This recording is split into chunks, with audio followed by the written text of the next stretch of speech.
Цагдаагийн газрын 50 жилийн гээд ийм сагсан бөмбөгийн тэмцээний арга хэмжээнд дээр очив. Энэ л болохоор 50 жилийн нээлттэй арга хэмжээ юм байлаа. Энэ тоглолтын дээр очиж бичлэг зураг авсан. Тэгээд жүжигчин Сүхээ хөтөлж байна. Сүхбаатар. За ингээд ийм үзүүлэн тоглолт болсон.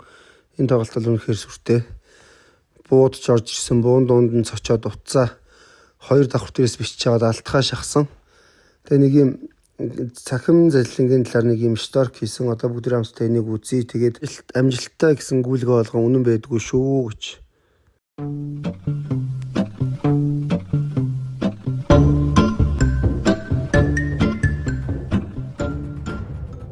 Дансны дөө шилжүүлээ юм уу?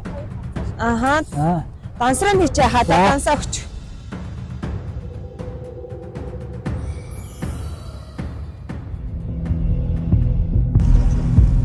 За шилжүүлсэн шахаа та хараарай. За баярлалаа хаа. За.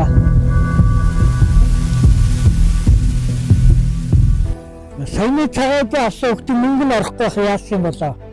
Тийм үү, яагаад орон одоо заллин их байгаа шүү дээ. Тэ? Заллуулсан юм шиг байгаа. Дансанд ороогүй байна.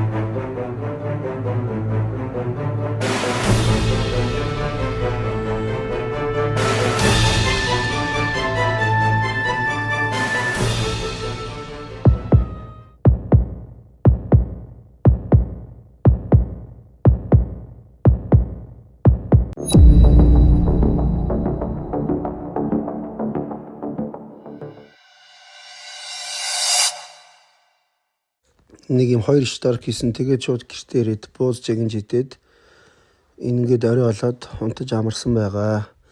За ингээ маргааш өглөө ажил дээр очиод байж байгаад ажлын хатаа зүг гинт Малатанг орыг шийдээд ингээ Малатанг руу ирээд дуртай шөлөө идэх гээд байж байна. Өвдөнд ийм том талтай юм байлээ. За ойрын үед нойр муу явж байгаа болохоор нүд маш их авдаад юм ундны ус идэх хүнгүй өгд юм байлээ. Их зүгээр санагдсан. Уцаа ингэж хамаагүй тавьж болохгүй шүү, алдъя шүү гэж. За ингээд цаваа аваад үхрийн махнаас нь авсан. Тэгээд би бол ерөнхийдөө халуунаатай шүлийг нь сонгож иддэг. Ингээ үхрийн мах аваад далайн амт оруулах гоё юм болов гэж нэм далайн амттай зүйл бас авсан байгаа. Тэгээд чансан өндөг аваад рамен сонгож авч шүлэндөө хийлгсэн.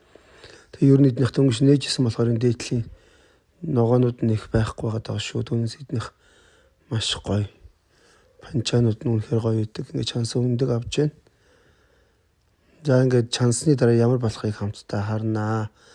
Тэгээ саяны 2 шторк шиг цагаан сарын баяр болж байгаатай холбоотой зах олон нийтийн газар явахдаа цүнх саваа болгоомжтой авч яваарэ. Тэгэхгүй бол хулгай шал таныг өрөвдөхгүй шүү гэж. За ингээ хоол үлээгээд нөгөө үнгөө өгсөн унтны зя тэгээд миний сонгосон шүл нэг юм болсон байна. Ингээд сонгосон материалаараа хоолоо илгээд хооронд нутгаад ингээд идэж эхэлнэ. Энэ хоолыг заримдаа бол бардгүй, заримдаа бол хөнгөн барчаад гараад өвчихдэг байгаа. Амтал үнэхээр гоё. Та нар Малатанг орж идээрээ. Би бол энэ хоолыг маш амтархан идээд тэгээд хамгийн сүүлд нь аяга ийм болгосон байгаа гэж. За эндээс гараад нэгдсэн имлэгийн хүлээ авах тасаг орж нэг шторк бас хийсэн байгаа. Архины хоолтой. Тэгээд оройн гэртээ ирээд буусны мах татсан. Буусны маханд сармис сонгоо ойлоод бууз хийж байгаа хүмүүст адууны мах чанаад ингээд өнөдөр дууссан. Чансаа адууны мах нэг юм хөө болсон байна. Хүмүүс гитээ алс хамгийн гоё нэ тий. Тэгээд ингээд ногоо чамх чанахтай манжин ивлэх гоё амттай болдог.